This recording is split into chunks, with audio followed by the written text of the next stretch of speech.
Welcome to VFM news. Anantapuram, Andhra Pradesh, Maharashtra, Karnataka రాష్ట్రాలలో పలు రాబరీలకు పాల్పడిన పార్టీ గ్యాంగ్ ముఠాను అరెస్టు చేసినట్లు జిల్లా ఎస్పీ కేకేఎన్ అన్బురాజన్ తెలిపారు. వారి వద్ద నుండి 2 లారీలు, 3.5 లక్షల నగదు, ఖాళీ క్యాన్లు, మోటార్ పంపు సెట్లతో పాటు 5 మంది దొంగలు, 3 రిసీవర్లను అరెస్టు చేసినట్లు ఆయన వెల్లడించారు. ఉమ్మడి అనంతపురం జిల్లాలతో పాటు కడప జిల్లా, కర్ణాటక, మహారాష్ట్ర ప్రాంతాల్లో చోరీలకు పాల్పడడం, డీజిల్, బంగారు ఆభరణాలు దొంగిలించడం, వాటి కోసం దాడులకు దిగడం ఈ గ్యాంగ్ యొక్క ప్రధాన కారణమని తెలిపారు. ఈ సందర్భంగా సిసిఎస్ పోలీసులను జిల్లా ఎస్పీ ప్రత్యేకంగా అభినందించారు. వారికి రివార్డులను అందజేశారు. వీళ్ళు స్పెసిఫిక్ గా ఊరు బయట ఉన్నటువంటి పెట్రోల్ బంక్స్ ని టార్గెట్ చేయడం, అదే విధంగా టైర్స్, లారీ టైర్స్ కానీ ఆర్ వెహికల్ టైర్స్ ని ఫోకస్ చేయడం, ఇలాంటి దొంగతనాలు చేసే గ్యాంగ్. దీంట్లో 5 మంది పవార్, దత్తారి నాయక్, బాబానంద షిండే, సురేష్ పవార్, అశోక్ ధర్మ అని 5 మంది. వీళ్ళందరూ కూడా మహారాష్ట్రకు చెందిన వారు.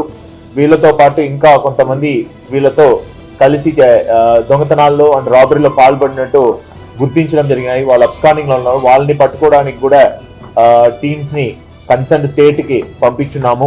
అదేవిధంగా ఈ రోజు వీళ్ళ దగ్గర నుంచి దాదాపు 3,50,000 వర్త్ ఆఫ్ డీజిల్, అదేవిధంగా 3,50,000 వర్త్ ఆఫ్ క్యాష్, 2 లారీలు ఈ రోజు వీళ్ళ దగ్గర నుంచి స్వాధీనం చేసి వీళ్ళని ఈ రోజు రిమాండ్కి పెడుతున్నాము.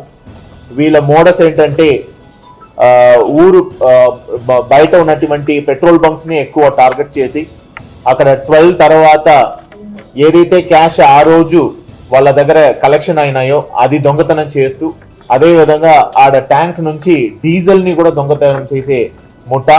వీళ్ళ మీద కేసులు కర్ణాటక, మహారాష్ట్ర, మన రాష్ట్రంలో సత్యసాయి డిస్ట్రిక్ట్ లో 2, అదేవిధంగా గుర్రంకొండ, అన్నమయ్య డిస్ట్రిక్ట్ లో కేసులు ఉన్నాయి. ఈ రోజు ఆ కన్సర్న్ ఆఫీసర్స్, కన్సర్న్ డిస్ట్రిక్ట్స్ వాళ్ళకు కూడా ఇంటిమేషన్ చేయడం జరిగింది. ఈ యొక్క మంచి వర్క్ లో గట్టిగా చేసిన సిసిఎస్ టీం వాళ్ళందరూ కూడా రివార్డ్ రాయడం జరుగుతున్నాయి. Karnataka, Maharashtra, then Battalapalli, Satya Sai district, Gurramkonda, Annamayya. ఇది ప్రస్తుతం ఇప్పుడు వీళ్ళు చెప్పిన కేసెస్ అండి. సబ్సిక్వెంట్ గా వీళ్ళని పోలీస్ కస్టడీ తీసుకొని కూడా విచారించడం జరుగుతుంది. నైట్ 12 తర్వాత ఏదైతే ఊరు అవతల ఉందో, సో సిన్స్ అవుట్స్కట్స్ లో ఉంటాయి కాబట్టి పెద్దగా జనసంచారం ఉండదు. సో ఆ టైం, అది నైట్ టైం తర్వాత 12 తర్వాత ఆ పెట్రోల్ బంక్స్ ని టార్గెట్ చేయడం, అక్కడ వెళ్ళి బెదిరించి డబ్బుల్ని తీసుకోవడం. డబ్బు తీసుకోవడం మాత్రం కాకుండా వీళ్ళ దగ్గర ఓన్ పంప్ ఉంది. ఆ పంప్ ద్వారా అక్కడ ఉన్నటువంటి పెట్రోల్ ట్యాంక్ నుంచి డీజిల్ ని కూడా రాబరీ చేయడం వీళ్ళ మోడస్ ఆపరేండి.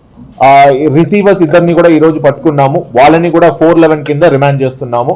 వీళ్ళ మళ్ళీ వెళ్ళి అమ్మేయడమే వీళ్ళ మోడస్. ప్రస్తుతం ఈ రోజు మనకు వీళ్ళు మన జిల్లా వరకు రాప్తాడు కేసులో రిమాండ్ అవుతున్నారు. రాప్తాడులో గతంలో పెట్రోల్ బంక్ లో చేసిన దాడిలో వీళ్ళు గ్యాంగ్ కి సంబంధించిన వాళ్ళే అనేది వాళ్ళు కన్ఫర్మ్ చేయడం. ఈ రోజు వాళ్ళని రిమాండ్ కు పంపిస్తున్నాం. Thank you.